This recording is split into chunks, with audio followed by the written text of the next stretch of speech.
Especially in coastal areas ಅಲ್ಲಿ ಯಾವಾಗ್ಲೂ ನಾವು ರೈಡ್ ಮಾಡ್ಬೇಕಾದ್ರೆ ಆನ್ ದ ವೇನಲ್ಲಿ ಎಲ್ಲಾದ್ರೂ ಹೋಗ್ತಾ ಅವ್ರಿಗೆ ಯಾವಾಗ ಗೊತ್ತಾಗುತ್ತೆ ಅಂದ್ರೆ ಈ ವ್ಲಾಗ್ ನೋಡಿದಾಗ್ಲೇ ಗೊತ್ತಾಗೋದು. ನಾಳೆ ಒಂದೇ ದಿನ ಇರೋದು, ನಾವು ಹೊರಟಿದ್ ಬೇರೆ, ನಾವು ಬೆಳಗಿನ ಜಾವ 3 ಗಂಟೆಗೆ last and final beach. Last ವಿಡಿಯೋದಲ್ಲಿ ನಾನು ಎಲ್ಲಿಗೆ ನಿಲ್ಸಿದ್ದೆ ಅಂದ್ರೆ slight change in the plan, ಎಲ್ಲೆಲ್ಲಿಗೆ ಹೆಂಗೆ ಯಾವ್ಯಾವ 26 ಪ್ಲೇಸ್ ಅಂದ್ರೆ ತಮಾಷೆ ಮಾತಲ್ಲ ಗುರು, ಯಕ್ಷಗಾನ ನಡೆಯುತ್ತೆ ಅನ್ಸುತ್ತೆ. Welcome back to my another YouTube blog. Last ವಿಡಿಯೋದಲ್ಲಿ ನಾನು ಎಲ್ಲಿಗೆ ನಿಲ್ಸಿದ್ದೆ ಅಂದ್ರೆ ಕೋಡಿ ಬೀಚ್ಗೆ ನಾನು ಲಾಸ್ಟ್ ಬ್ಲಾಗ್ ನ ನಿಲ್ಸಿದ್ದೆ. ಇವಾಗ ನಾನು ಎಲ್ಲಿಗೆ ಹೋಗ್ತಾ ಇದ್ದೀನಿ ಅಂದ್ರೆ ಚಂಡಿಕಾ ದೇವಿ ದೇವಸ್ಥಾನಕ್ಕೆ ನಾನು ಹೋಗ್ತಾ ಇದ್ದೀನಿ. ಅಲ್ಲಿಂದ ಆನೆಗುಡ್ಡೆಗೆ ಹೋಗೋಣ ಅಂತ. ಆನೆಗುಡ್ಡೆ ನಲ್ಲಿ ಒಂದ್ ಸ್ವಲ್ಪ ರಿಲ್ಯಾಕ್ಸ್ ಆಗಿ ಅಲ್ಲಿಂದ ಬೇರೆ ಪ್ಲಾನ್ ಮಾಡೋಣ ಅಂತ ಮಾತಾಡ್ಕೊಂಡ್ವಿ. ಇದು ಅನ್ಪ್ಲಾನ್ಡ್ ಚಂಡಿಕಾ ದೇವಿ ಅಂತ ಏನಿದೆ, ಇದು ಅನ್ಪ್ಲಾನ್ಡ್ ಪ್ಲೇಸಸ್, ಏನು ಮಾಡಕ್ಕಾಗಲ್ಲ. ಹತ್ರದಲ್ಲಿ ಬಂದಿದೀವಿ ಅಂತ ಅಲ್ಲಿಗೂ ಒಂದು ವಿಸಿಟ್ ಹಾಕೋಣ ಅಂತ. ಅದ್ ನಿಮ್ಗೆ ಹೈವೇ ನಲ್ಲಿ ಹೋಗ್ತಾನೆ ಲೆಫ್ಟ್ ಸೈಡ್ ಗೆನೆ ಸಿಗುತ್ತೆ. ಆ ದೇವಸ್ಥಾನಕ್ಕೆ ನಾನು 3 ಸಲ ಹೋಗ್ಬೇಕು ಅನ್ಕೊಂಡು 3 ಸಲ ಕೂಡ ಒಂದಲ್ಲ ಒಂದು ಕಾರಣದಿಂದ ಸ್ಕಿಪ್ ಆಗ್ತಾನೆ ಇತ್ತು. ಒಂದು ಸಲ ಲೇಟ್ ಆಯ್ತು, ಆಮೇಲೆ ಬೇರೆಯವರೆಲ್ಲ ಬೇಡ ಅಂತ ಅಂದ್ರು. ಬಟ್ ಇವತ್ತು ಬಂದಿದ್ದು ಹೋಗೋಣ ಅಂತಾನೆ ಅನ್ಕೊಂಡ್ವಿ. ಹಳೆ ವಿಡಿಯೋ ಎಲ್ಲ ನೀವು ನೋಡಿದೀರಾ ಅಂತ ಅನ್ಕೊಂತೀನಿ. ಹಳೆ ವಿಡಿಯೋದಲ್ಲಿ ನಾನು ಮೈಸೂರಿಂದ ಎಲ್ಲೆಲ್ಲಿಗೆ ಹೆಂಗೆ ಯಾವ್ಯಾವ ಹೋಗಿದ್ದೀನಿ ಅಂತ ಎಲ್ಲ ಇದೆ. ನಾವು ಇವತ್ತು ಇರೋದು 4ನೇ ದಿನದಲ್ಲಿ. ಎಲ್ಲರೂ ಆರಾಮಾಗಿದ್ದೀರಾ ಅಂತ ಅನ್ಕೊಂತೀನಿ. ನಾನಂತೂ as usual super fantastic marvellous extraordinary ಆಗಿದ್ದೀನಿ. ಬಿಸಿಲಲ್ಲಿ ಬೆವರು ಇಳಿತಾ ಇದೆ ಗುರು. ಅಂದ್ರೂ ಕೂಡ ಒಂದು ಚೂರು ಕೂಡ ಮಾತಲ್ಲಿ ಅಥವಾ ನನ್ನ ಫೇಸ್ ಅಲ್ಲಿ ಎಲ್ಲೂ ಡಲ್ನೆಸ್ ಆಗ್ಲಿ ಇನ್ನೊಂದಾಗ್ಲಿ ನಿಮಗೆ ಕಾಣಿಸಕ್ಕೆ ಚಾನ್ಸೇ ಇಲ್ಲ. ಏನಕ್ಕೆ ಅಂದ್ರೆ ಆ ಒಂದು ಎನರ್ಜಿ ಎಲ್ಲಿಂದ ಬರುತ್ತೆ ಅಂದ್ರೆ ರೈಡಿಂಗ್ ಅಲ್ಲಿ ಇರ್ಬೇಕಾದ್ರೆ and especially in coastal areas ಅಲ್ಲಿ ಯಾವಾಗ್ಲೂ ನಾವು ರೈಡ್ ಮಾಡ್ಬೇಕಾದ್ರೆ ನಾನೊಂದು ಏನ್ ಹೇಳ್ತೀನಿ ಅಂದ್ರೆ ಆದಷ್ಟು ನೀರು ಕುಡೀರಿ ಗುರು. ನೀರು, ಎಳ್ನೀರು, ನೀವು ಎಷ್ಟು ನಿಮ್ಮ ಬಾಡಿಗೆ ಹೈಡ್ರೇಟ್ ಆಗ್ತಾ ಇರ್ತೀರಾ ಅಷ್ಟು ಒಳ್ಳೇದು. ಇಲ್ಲ ಅಂದ್ರೆ ಮಾತ್ರ ಅಷ್ಟೇ ಸುಸ್ತು ಮಾಡಿಸುತ್ತೆ.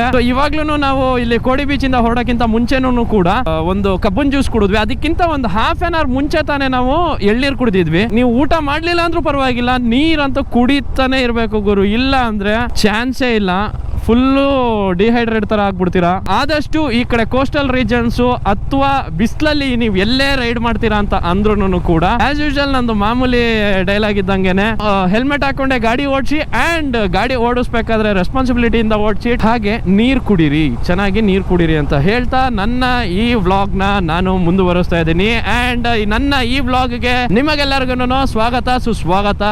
ನೀವೆಲ್ಲ ಆರಾಮು ಅಂತ ಅನ್ಕೊಂತಾ ಇದ್ದೀನಿ. ಆರಾಮಾಗಿ ಎಲ್ಲ ಕೆಲಸ ಕಾರ್ಯ ಎಲ್ಲ ನಡೆಸ್ತಾ ಇದ್ದೀರಾ ಅಂತ ನಾನು ಅನ್ಕೊಂತೀನಿ. ಇದೇ ಲಾಸ್ಟ್ ಬೀಚ್ ನಮ್ದು. ಈ ಕೋಸ್ಟಲ್ ರೈಡ್ ಅಲ್ಲಿ ಇದೆ last and final beach. Actually ಇದು ಪ್ಲಾನ್ ಅಲ್ಲಿ ಇರ್ಲಿಲ್ಲ. ಬೇಗ ಪ್ಲೇಸಸ್ ಎಲ್ಲ ಕವರ್ ಆಗಿದೆ ನಮ್ದು ಆಲ್ರೆಡಿ. ನೆನ್ನೆನೂ ಕೂಡ 2 ಪ್ಲೇಸ್ ನಾವು ಮುಂದೆ ಇದ್ವಿ. ಸೊ ಆ ಕಾರಣಕ್ಕೋಸ್ಕರ ಇದೊಂದು ಪ್ಲೇಸು ಅಂಡ್ ನಾವು ಇವಾಗ ಹೋಗ್ತಾ ಇರೋ ಒಂದು ದೇವಸ್ಥಾನ ಅದನ್ನ ಆಡ್ ಮಾಡ್ಕೊಂಡಿದ್ದು. ಈ ಪ್ಲೇಸು ನಮ್ಮ ಲಿಸ್ಟ್ ಅಲ್ಲಿ ಇರೋ 26 ಪ್ಲೇಸ್ ನ ಬಿಟ್ಟು ಈ 2 ಪ್ಲೇಸ್ ಇದೆ. ನನ್ಗಂತೂ ಸಖತ್ ಖುಷಿ ಆಗ್ತಾ ಇದೆ ಗುರು. ಏನಕ್ಕೆ ಅಂದ್ರೆ ಆಸ್ ಪರ್ ಪ್ಲಾನ್ ತರಾನೇ ಹೋಗ್ತಾ ಇದೆ. ಸರ್ ಒಂದು ಮಾಡೆಲ್ ತರ ಮಾಡ್ಕೊಟ್ರು. ಅದನ್ನ ಫಸ್ಟ್ ಡೇ ಮಾತ್ರ ಅವರು ತುಂಬಾ ಸ್ಟ್ರಿಕ್ಟ್ ಆಗಿ ಹೇಳೇಬಿಟ್ರು, ನಾನು ಲೀಡ್ ತಗೊಂತೀನಿ. ಏನಕ್ಕೆ ಅಂದ್ರೆ ಅವರು ತುಂಬಾ ಓಡಾಡ್ತಾರೆ ಗುರು ಗಾಡಿನಲ್ಲಿ. ಬಾಯ್ ಬಾಯ್ ಬೀಚ್, ಬಾಯ್ ಬಾಯ್ ಸಿಗಣ, ಟಾಟಾ ಬಾಯ್ ಬಾಯ್. ಅವರು ಗಾಡಿನಲ್ಲಿ ತುಂಬಾ ತಿರ್ಗಾಡ್ತಾರೆ. ಆಮೇಲೆ ಆ ರೋಡು ಅವ್ರಿಗೆ ಗೊತ್ತಿರುವಂತ ರೋಡು. ನಾವು ಹೊರಟಿದ್ ಬೇರೆ, ನಾವು ಬೆಳಗಿನ ಜಾವ 3 ಗಂಟೆಗೆ ಅಲ್ವಾ, ಅಲ್ಲಿ ಅವ್ರು ಲೀಡ್ ತಗೊಂಡ್ರು. ಅದಾದ್ಮೇಲೆ ಒನ್ಸ್ ನಾವು ಯಾವಾಗ ಜೋಗ ತನಕ ಬಂದ್ವಿ, ಜೋಗದಿಂದ ಲೀಡ್ ನಾನ್ ತಗೊಂಡಿದ್ದೀನಿ. ಶ್ರೀಧರ್ ಭಯ್ಯ ಮಧ್ಯದಲ್ಲೇ ಇದ್ದಾರೆ, ಸ್ವೀಪ್ ಅಲ್ಲಿ ಪ್ರಶಾಂತ್ ಸರ್ ಇದ್ದಾರೆ. ಈ ತರ ಕೋಆರ್ಡಿನೇಷನ್ ಇಟ್ಕೊಂಡು ನಾವು ರೈಡ್ ಮಾಡಿದ್ರೆ ಇಷ್ಟೆಲ್ಲ ನಾವು ಪ್ಲೇಸಸ್ ನ ಕವರ್ ಮಾಡ್ತಾ ಇರೋದೇ ಆ ಕಾರಣಕ್ಕೋಸ್ಕರ. ಇವಾಗ ನಾನು ಹೇಳಿದ ತರಾನೇ 26 ಪ್ಲೇಸ್ ಅಂದ್ರೆ ತಮಾಷೆ ಮಾತಲ್ಲ ಗುರು. ಇನ್ಕ್ಲೂಡಿಂಗ್ ನಾವು ಬ್ರೇಕ್ಸ್ ಸ್ಟೇ ಎಲ್ಲ ತಗೊಂಡ್ರು ಕೂಡ ಅದು 3 ಜನ ಇರೋದು. ನಾವು ಇಷ್ಟೆಲ್ಲ ಮಾಡಿದ್ರು ನಾವು ಆ ಪ್ಲೇಸ್ ನ ಕವರ್ ಮಾಡ್ತಾ ಇದೀವಿ ಅಂದ್ರೆ ಆ ತರ ಕೋಆರ್ಡಿನೇಷನ್ ಇರ್ಬೇಕು. ಅದಕ್ಕೋಸ್ಕರನೇ ಕೋಸ್ಟಲ್ ರೈಡ್ ಗೆ ನಾವು ತುಂಬಾ ಪ್ಲಾನ್ ಮಾಡ್ತಾ ಇದ್ವಿ. ಇಲ್ಲೋಗೋಣ ಈ ಪ್ಲೇಸ್ಗೆ ಹೋಗೋಣ. ಬಟ್ ಈ ಇದ್ರಲ್ಲಿ ನಂದಂತೂ ಪ್ಲಾನಿಂಗ್ ಅಲ್ಲಿ ಒಂದು 20% ಮಾತ್ರ ನಂದಿರೋದು. In complete credits goes to Prashanth sir. Thank you sir. ತುಂಬಾ ನೀಟಾಗಿ ಹೋಗ್ತಾ ಇದೆ. ಆಸ್ ಪರ್ ಇಲ್ಲಿ ತನಕನೂ ಕೂಡ ತುಂಬಾ ಚೆನ್ನಾಗಿ ನೀಟಾಗಿ ಇದೆ ಪ್ಲಾನ್ಸ್. ಇನ್ನ ಮುಂದಕ್ಕೂ ಕೂಡ ಆರಾಮಾಗಿ ಇರುತ್ತೆ ಅಂತ ಅನ್ಕೊಂಡಿದೀನಿ. ಆರಾಮಾಗಿ ಇರೋಣ. ನಾವು ರ್ಯಾಶ್ ಡ್ರೈವ್ ಮಾಡ್ತಾ ಇಲ್ಲ, ಆಗ್ಲಿಲ್ಲ ಅಂದ್ರೆ ನಿಲ್ತಾ ಇದೀವಿ, ನೀರ್ ಕುಡಿತಾ ಇದೀವಿ, ರಶ್ ಏನು ಮಾಡ್ತಾ ಇಲ್ಲ. ನಾವು ಆರಾಮಾಗಿ ಪೀಸ್ ಆಗೇನೆ ಹೋಗ್ತಾ ಇದೀವಿ. ದುರ್ಗಾ ಪರಮೇಶ್ವರಿ ದೇವಸ್ಥಾನದ ಹತ್ರ ನಾವು ಬರ್ತಾ ಇದೀವಿ. ಇನ್ನೊಂದು 300 ಮೀಟರ್ಸ್ ಅಲ್ಲಿ ಇದೆ. ಲೆಫ್ಟ್ ಸೈಡ್ ಅಲ್ಲಿ, ಹೌದು ಲೆಫ್ಟ್ ಸೈಡ್ ಅಲ್ಲೇ ಇರೋದು. ಸೈಡ್ ಹೊಡೆದ್ಬಿಡೋದಾ ಬೇಡವಾ?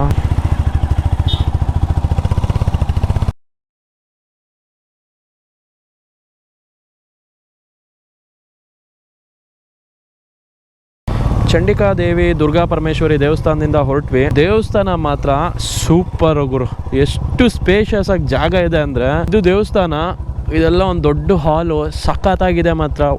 ಒಳ್ಳೆ ಪೀಸ್ ಆಗಿ ಆರಾಮಾಗಿ ಒಳಗಡೆ ಇಲ್ಲಿ ಈ ಬಿಸಿಲಲ್ಲಿ ಇದ್ರೂ ನಮ್ಗೇನು ಬಿಸಿಲು ಅಂತಾನು ಅನ್ನಿಸ್ಲಿಲ್ಲ. ಸಖತ್ತಾಗಿದೆ ದೇವಸ್ಥಾನ ಮಾತ್ರ. ಸೊ ಇಲ್ಲಿಂದ ನಾವು ಡೈರೆಕ್ಟ್ ಆನೆಗುಡ್ಡೆ ಶ್ರೀ ಮಹಾ ಗಣಪತಿ ದೇವಸ್ಥಾನ, ಆನೆಗುಡ್ಡ ದೇವಸ್ಥಾನಕ್ಕೆ ಹೋಗಿ ಎಲ್ಲ ದರ್ಶನ ಎಲ್ಲ ನೀಟಾಗಿ ಆಗಿ ಇವಾಗ ಇಲ್ಲಿಂದ ಹೊರಡೋ ಪ್ಲಾನು. ಸೊ ಇಲ್ಲಿಂದ ಆನ್ ದ ವೇನಲ್ಲಿ ಎಲ್ಲಾದ್ರೂ ಹೋಗ್ತಾ ಊಟ ಮಾಡ್ಕೊಂಡು ಹೋಗೋದು. ಬನ್ನಿ ಹೆಲ್ಮೆಟ್ ಮಾಡಲ್ ಸಿಗೋಣ. ಸೊ ಊಟ ಮಾಡಿಕೊಂಡು ಇವಾಗ ನಾವು ಹೊರಟ್ವಿ. ಚೆನ್ನಾಗಿತ್ತು ಊಟ. ಒಂದು 1/4 ಗಂಟೆ ಇಲ್ಲೇ ಎಲ್ಲ ರೆಸ್ಟ್ ಮಾಡಿಕೊಂಡು ನಮ್ಮ ನೆಕ್ಸ್ಟ್ ಪಯಣ ಬಂದು ಕಟೀಲು ಶ್ರೀ ದುರ್ಗಾ ಪರಮೇಶ್ವರಿ ದೇವಸ್ಥಾನಕ್ಕೆ. ಸೊ ಇಲ್ಲಿಂದ 72 ಕಿಲೋಮೀಟರ್ ಇದೆ. ಸ್ಲೈಟ್ ಚೇಂಜ್ ಇಂದ ಪ್ಲಾನ್. ಇವಾಗ ನಾವು ಹೋಗ್ತಾ ಇದೀವಿ ಉಡುಪಿ ದೇವಸ್ಥಾನಕ್ಕೆ ಹೋಗ್ತಾ ಇದೀವಿ. ತುಂಬಾ ಟೈಮ್ ಇದೆ ಅಂದ್ಬಿಟ್ಟು ಇವಾಗ ನಾವು ಉಡುಪಿ ದೇವಸ್ಥಾನಕ್ಕೆಲ್ಲ ಹೋಗ್ತಾ ಇದೀವಿ ಅಂತ ಬರ್ತಾ ಇದೀವಿ. ಇಲ್ಲಿ ನೋಡಿದ್ರೆ ಇಡೀ ಉಡುಪಿ ಸಿಟಿನ ತಿರುಗಿಸ್ತಾ ಇದೆ. ಒಂದು ಟರ್ನ್ ಮಿಸ್ ಮಾಡ್ಕೊಂಡೆ. ಆ ಟರ್ನ್ ಮಿಸ್ ಮಾಡ್ಕೊಂಡೆ ಅಂತ ನನಗೆ ಮಾತ್ರ ಗೊತ್ತು. ಸರ್ಗೆ ಮತ್ತೆ ಶ್ರೀಧರ್ ಬ್ರೋಗೆ ಗೊತ್ತಿಲ್ಲ. ಅವ್ರಿಗೆ ಯಾವಾಗ ಗೊತ್ತಾಗುತ್ತೆ ಅಂದ್ರೆ ಈ ಬ್ಲಾಗ್ ನೋಡಿದಾಗ್ಲೇ ಗೊತ್ತಾಗೋದು. ಅಲ್ಲೇ ಲೆಫ್ಟಿಗೆ ತಗೊಬೇಕಾಗಿತ್ತು, ನಾನು ಲೆಫ್ಟಿಗೆ ತಗೊಳ್ಳಿಲ್ಲ. ಎಲ್ಲಿಗೆ ಹೋಯ್ತಾ ಇದೀವಪ್ಪ?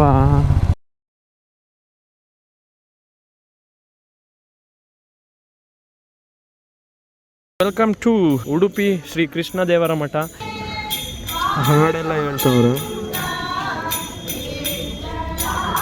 ಇದು ಕನಕನ ಕಿಂಡಿ. ಇವಾಗ ನಾವು ಉಡುಪಿನಲ್ಲೆಲ್ಲ ದರ್ಶನ ಎಲ್ಲ ಮಾಡಿಕೊಂಡು ಬ್ಯಾಕ್ ಟು ಹೈವೇಗೆ ಹೋಗ್ತಾ ಇದೀವಿ ಇವಾಗ. ಸೊ ಕಟೀಲ್ಗೆ ಹೋಗೋಣ ಅಂತ. ಉಡುಪಿ ದೇವಸ್ಥಾನದಲ್ಲಿ ಒಂದು ಚೂರು ರಶೇ ಇರ್ಲಿಲ್ಲ ಗುರು. ಮಾಮೂಲಿ ಒಂದು 5 ನಿಮಿಷ ಕಾದ್ವಿ ಅಷ್ಟೇ ಲೈನಲ್ಲಿ. ಆರಾಮಾಗಿತ್ತು. ಎಲ್ಲ ನೀಟಾಗೆಲ್ಲ ದರ್ಶನ ಮಾಡ್ಕೊಂಡು ಹಂಗೇನೆ ಹೊರಟ್ವಿ. ಇನ್ನ ಅಲ್ಲಿಗೆ 28 ಕಿಲೋಮೀಟರ್ ಇದೆ. ಹೈವೇನಲ್ಲಿ ಹೋಗ್ತಾ ಇದ್ರೆ ಹೋಗೋದ್ ಗೊತ್ತೇ ಆಗಲ್ಲ ಗುರು. ಇವಾಗ ಹೈವೇ ಇಂದ ಲೆಫ್ಟ್ ಡಿವಿಯೇಷನ್ ಇದೆ ಒಂದು 15 ಕಿಲೋಮೀಟರ್ ಅಲ್ಲಿ. ಮೋಸ್ಟ್ಲಿ ಮುಲ್ಕಿ ಅನ್ಸುತ್ತೆ. ಅಲ್ಲಿ ಡಿವಿಯೇಷನ್ ತಗೊಂಡು ಒಂದು ಸ್ಟಾಪ್ ಹಾಕೋಣ. ಅಲ್ಲಿಂದ ಡೈರೆಕ್ಟ್ ಕಟೀಲ್ಗೆ ಹೊಡಿಯೋಣ. ಅಲ್ಲೊಂದು 8-8:30 ತನಕ ದೇವಸ್ಥಾನ ಓಪನ್ ಇರುತ್ತೆ. ಅದೊಂದೇ ಒಳ್ಳೆ ವಿಚಾರ. ಟೋಲ್ ಹತ್ರ ಹಾಕೊಂಡು ಒಂದು ಟೀ ಎಲ್ಲ ಕುಡಿದು ಇವಾಗ ಹೊರಟ್ವಿ. ಇನ್ನು 1.6 ಕಿಲೋಮೀಟರ್ಸ್ ಅಲ್ಲಿ ಹೈವೇ ಇಂದ ಲೆಫ್ಟ್ಗೆ ಹೋಗ್ಬೇಕು. ಅಂದ್ರೆ total 14 kilometres half an hour ತೋರಿಸ್ತಾ ಇದೆ. ರೋಡ್ ಹಂಗಾದ್ರೆ ಚಿಕ್ಕದು. ಆ್ಯಂಡ್ ನಾನು ಈ ರೋಡಿಂದ ಹೋಗಿಲ್ಲ. ಇನ್ನು ಇದ್ರ ನೆಕ್ಸ್ಟ್ ಇನ್ನೊಂದು 6 ಕಿಲೋಮೀಟರ್ ಆದಮೇಲೆ ಹಳೆ ಅಂಗಡಿ ಅಂತ ಒಂದು ಜಂಕ್ಷನ್ ಸಿಗುತ್ತೆ. ಅಲ್ಲಿಂದ ಲೆಫ್ಟ್ಗೆ ಹೋಗಿದ್ದೀನಿ. ಆ ರೋಡು ಹೇಳ್ಕೊಳ್ಳೋಂಥ ರೋಡ್ ಏನಲ್ಲ, ಮಾಮೂಲಿ ಚಿಕ್ಕ ರೋಡೇ. ರೋಡೂ ಉದ್ರೋಗಿದೆ. ಈ ರೋಡಲ್ಲಿ ಇದೇ ಫಸ್ಟು ಹೋಗ್ತಾ ಇರೋದು. ನೋಡೋಣ ಹೆಂಗಿರುತ್ತೆ ಏನು ಎತ್ತ ಅಂತ. ನಮ್ಮ ರೈಡು ಮುಂದುವರಿತಾನೆ ಇದೆ. ಸೂರ್ಯ ಮುಳುಗೋ ಟೈಮ್ ಬಂತು. ಇನ್ನ ನಮ್ಮ ರೈಡ್ ಮುಗ್ದಿಲ್ಲ. ಈಗ ಬೇಜಾರಾಗ್ತಾ ಇದೆ ಗುರು. ಇನ್ನೊಂದೇ ದಿನ ಇರೋದು ಅಂತ. ಆ್ಯಂಡ್ ನಾಳೆ ಒಂದೇ ದಿನ ಇರೋದು. ಅದು ಕೂಡ ನಾಳೆ ಅಂತ ಪ್ಲೇಸಸ್ ಯಾವುದು ಇಲ್ಲ. ಇವತ್ತು ಏನಾದ್ರು ಸಿಟಿ, ನಾವು ಮಂಗಳೂರು ಸಿಟಿನಲ್ಲಿ ಹೋಗಿ ಏನಾದ್ರು ಸ್ಟೇ ಏನಾದ್ರು ಆಗ್ಬಿಟ್ರೆ ಮುಗೀತು ಅಲ್ಲಿಗೆ. ಅಲ್ಲಿಂದ ಬೆಳಿಗ್ಗೆನೆ ಎದ್ದು ಒಂದು ಕದ್ರಿಯಿಂದ ಬ್ಯಾಕ್ ಟು ಮೈಸೂರು. ಅದಕ್ಕೆ ಇವಾಗ ಯೋಚನೆ ಆಗ್ತಾ ಇದೆ, ಮುಗ್ದೋಗ್ಬಿಡ್ತಲ್ಲಪ್ಪ 4 ದಿವಸದ ರೈಡು, ಕೋಸ್ಟಲ್ ರೈಡು ಅಂತ. ಹೊರಡಕ್ಕಿಂತ ಮುಂಚೆ ಅಯ್ಯಪ್ಪ 5 ದಿನ ಹೆಂಗೆ ಏನು ಎತ್ತ ಆ ಮೈಂಡ್ ಸೆಟ್ ಅಲ್ಲಿ ಇದ್ವಿ. ಸೊ ಈ ಜಂಕ್ಷನ್ ಮುಲ್ಕಿ ಜಂಕ್ಷನ್. ಇದು 12 ಕಿಲೋಮೀಟರ್ಸ್. ತುಂಬಾ ಶಾರ್ಟ್ ಕಟ್ ಅಲ್ಲಿ ಬಂದ್ವಿ. ಇದು ಒಂದೇ ಕಣಪ್ಪ ಬೆಳಗ್ಗೆಯಿಂದ ಗೂಗಲಮ್ಮ ಕರೆಕ್ಟಾಗಿ ತೋರಿಸಿದ್ದು. ಇಲ್ಲ ಅಂದಿದ್ರೆ ಆ ಕಡೆ ರೋಡಿಂದ ಬರ್ಬೇಕಾಗಿತ್ತು. ಕಿಣಿಗೋಳಿ ಬೈಪಾಸ್ ರೋಡಲ್ಲಿ ತೋರಿಸ್ತು. ಯಕ್ಷಗಾನ ಇದೆ ಅನ್ಸುತ್ತೆ. ಸರ್ ಹೇಗಿತ್ತು ಕರ್ವ ರೋಡ್ಸು? ಸಖತ್ತಾಗಿತ್ತಲ್ಲ. ನಮ್ಮನ್ನೆಲ್ಲ ಆನ್ ಮಾಡೋದು ಇವನೇ. ನಮ್ಮ ಪಾಡಿಗೆ ನಾವು ಡಿಸೆಂಟ್ ಆಗಿ ಬರ್ತಾ ಇರ್ತೀವಿ. ಈ ಥರ ಕರ್ವಿ ರೋಡ್ ಕರ್ಕೊಂಡ್ಬಂದ್ಬಿಟ್ಟು ಯಕ್ಷಗಾನ ನಡೆಯುತ್ತೆ ಅನ್ಸುತ್ತೆ. ಮೋಸ್ಟ್ಲಿ ಅದು ನೈಟ್ ಆಗ್ಬೋದು. ನಾವು ಹೋಗೋ ಅಷ್ಟೊತ್ತಿಗೇನಾದ್ರು ನೋಡೋಣ. ಶ್ರೀ ದುರ್ಗಾ ಪರಮೇಶ್ವರಿ ದೇವಸ್ಥಾನ ಕಟೀಲು. ಮೈಸೂರಲ್ಲಿ ಇರೋರು ಚಾಮುಂಡಿ ಬೆಟ್ಟಕ್ಕೆ ಹೆಂಗ್ ಹೋಗ್ತೀವಿ, ಸೊ ಅದೇ ತರಾನೇ ಮಂಗಳೂರಲ್ಲಿರೋರು ಶ್ರೀ ಕಟೀಲು ಶ್ರೀ ದುರ್ಗಾ ಪರಮೇಶ್ವರಿ ದೇವಸ್ಥಾನಕ್ಕೆ ಬಂದೇ ಬರ್ತಾರೆ. ವಿತ್ ನಾನು ಜಾಕಿ ಬಂದಿದ್ದೀನಿ. ನನಗೆ ಗೊತ್ತಿರೋ ಮಟ್ಟಿಗೆ ಇದು 2ನೇ ಸಲ ಬರ್ತಾ ಇರೋದು. ನೋಡಿ ಇವತ್ತಿನ ಸ್ಟೇ ಬಂದ್ಬಿಟ್ಟು ಕದ್ರಿನಲ್ಲಿ ಆಗ್ತಾ ಇದೀವಿ. ಸಿಟಿಗೆ ಹೋಗ್ತಾ ಇದೀವಿ. ಇವಾಗ ನಾವು ಕಟೀಲು ಶ್ರೀ ದುರ್ಗಾ ಪರಮೇಶ್ವರಿ ದೇವಸ್ಥಾನದಿಂದ ಹೊರಡ್ತಾ ಇದೀವಿ. ದರ್ಶನ ಎಲ್ಲ ತುಂಬಾ ನೀಟಾಗಿ ಆಯ್ತು. ಯಾರ್ಯಾರು ನನ್ನ ಇವತ್ತಿನ ಈ ವಿಡಿಯೋಸ್ನೆಲ್ಲ ನೋಡಿದೀರಾ, ಥ್ಯಾಂಕ್ಸ್ ಫಾರ್ ವಾಚಿಂಗ್ ಅಂತ ಹೇಳ್ತಾ ನನ್ನ ಇವತ್ತಿನ ವ್ಲಾಗ್ನ ಇಲ್ಲಿಗೆ ಎಂಡ್ ಮಾಡ್ತಾ ಇದ್ದೀನಿ. ಸೊ ನಿಮ್ಗೆಲ್ಲರಿಗೂ ಇಷ್ಟ ಆಗಿದೆ ಅಂತ ಅನ್ಕೊಂತೀನಿ. ನಾಳೆ ಕದ್ರಿಗೆ ಹೋಗ್ತಾ ಇದ್ದೀನಿ. ಸೊ ಅದನ್ನೆಲ್ಲ ನೀವು ನೆಕ್ಸ್ಟ್ ವ್ಲಾಗ್ ಅಲ್ಲಿ ನೋಡ್ತೀರಾ. ಅಲ್ಲಿವರೆಗೂ ಟಾಟಾ ಬಾಯ್ ಬಾಯ್. ಸಿಗೋಣ ನೆಕ್ಸ್ಟ್ ವ್ಲಾಗ್ ಅಲ್ಲಿ.